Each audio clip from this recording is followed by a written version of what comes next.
Are you tired of spamming the left mouse button? Wondering if there's any different way to play Yoimiya?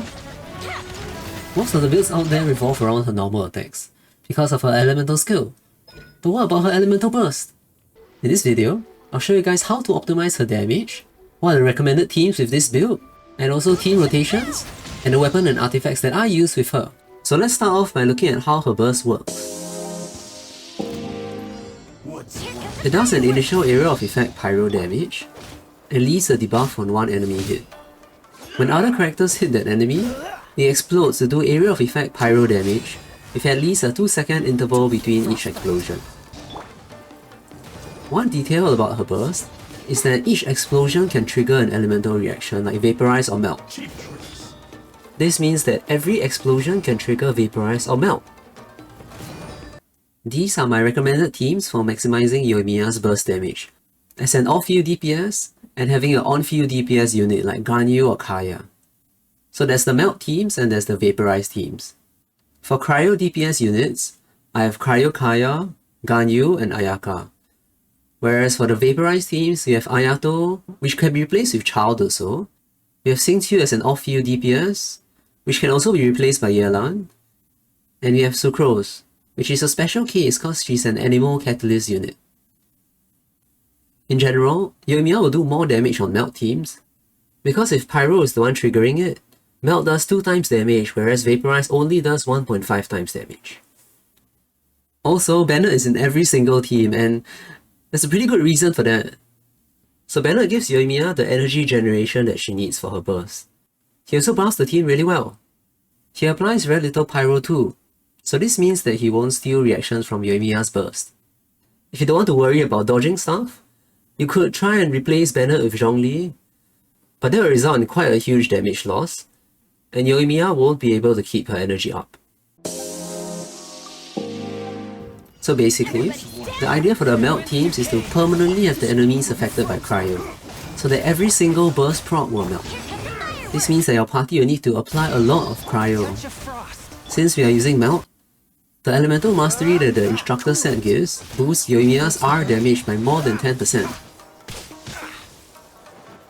It's more complicated to set up though. So you want to Bennett burst first, then apply Cryo till the enemy has Cryo on him, then use Bennett's E to melt, and then apply more Cryo before finally using Yoimiya's burst to melt for big damage. This does take some practice to get used to, but the damage is significantly higher.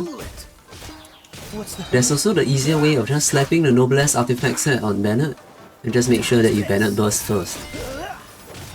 But since Chongyun could hold the Noblesse set, I decided to put Bennett with Instructor.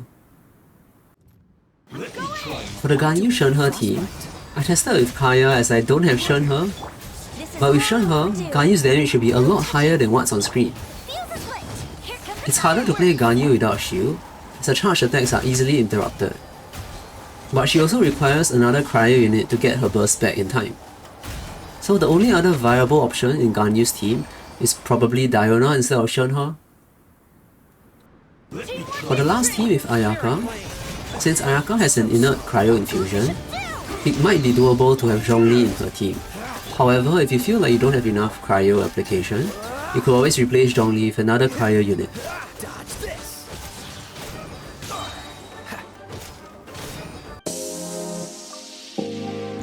The Vaporize teams have the same goal as the Melt teams, to permanently affect the enemy with their element, which in this case is Hydro, so that all of Yoimiya's explosions always vaporize. The Hydro DPS and support units are pretty much interchangeable, so Tartaglia can always be swapped in for Ayato, and Yelan can be swapped in for Xingqiu. Although Yoimiya vaporizing does less damage than Melt, the Hydro support units can compensate for the damage loss, since Xingqiu and Yelan both are known to do a lot of damage. I usually run Noblesse on Bennett in these teams, because it's simply easier and faster to execute. Instructor does do a tiny bit more damage, but I don't think it's worth it if you're choosing between one or the other. For the special team with Sucrose on field, you should use the Viridescent Venerer or VV artifact set to reduce the resistances of both Hydro and Pyro. Sucrose can also group enemies together, so it'll make it a lot easier to deal with groups of enemies, as you can see in the biz over here. So the big reason for Sucrose in this team is that Xingqiu or Yelan and Yoimiya are both off-field DPS units. So Sucrose can apply VV for Pyro before Yoimiya bursts, then apply VV for Hydro afterwards to increase Xingqiu or Yelan's damage. This is something that's unique to Animal Catalyst users. So technically Hazel can do the same, but he doesn't really group enemies as well as Sucrose does. But I can see Hazel being used for single target purposes perhaps. With the reduced Pyro resistance from Sucrose's VV, Yoimiya's burst can actually hit slightly higher numbers than with the melt build with Kaya and the Instructor artifact set. Yoimiya's hitting just above 60k here, whereas Kaya's team was hitting about 59k, so it's really close. It'll be even higher if you could get a melt with VV, but there isn't really a good cryo off-field DPS unit right now. You can see the importance of Bennett and energy recharge on Yoimiya. To get her burst back, I needed to use Bennett's E, then swap to Yoimiya to collect the elemental particles. My Yoimiya right now has 216% ER, and still requires about 2 Bennett E's to get her burst filled in tough fights like this one.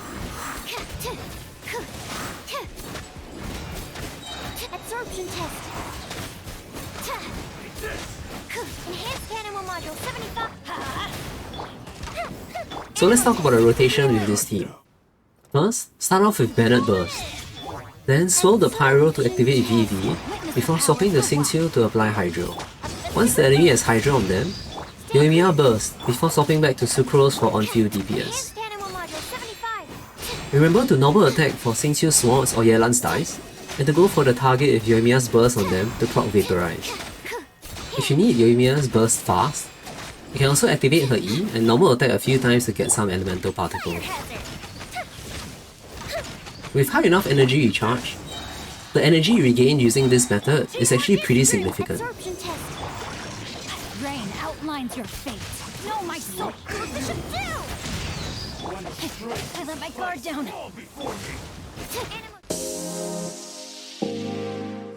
So let me show you guys a few of my characters' weapons and artifacts.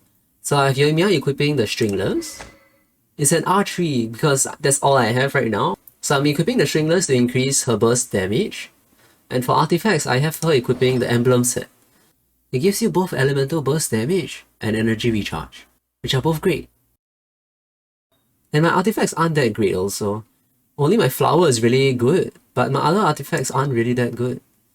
My feather has a lot of ER. Yeah, I have ER sense also. Because yeah, you really need to find a way to get that ER. I have a Pyro Gobbler as per usual, and then I have a crit damage circlet. So a little disclaimer, but my Yoimiya is actually at C6, and I have her triple crown. But I didn't will for her though. I actually saved out and skipped many banners to get her C6. And the link to the pulling video is up at the top right.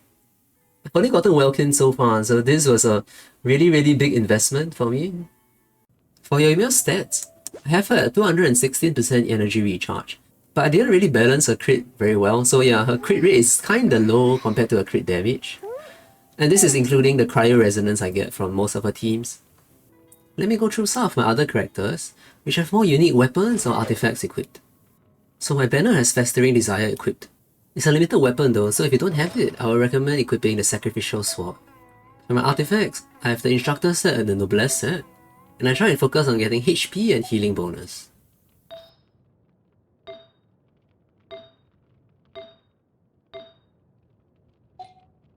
And then there's my Chongyun, which has the Favonius Greatsword equipped, and a Noblesse set. For Chongyun, I focused on damage on his artifacts, so crit rate and crit damage.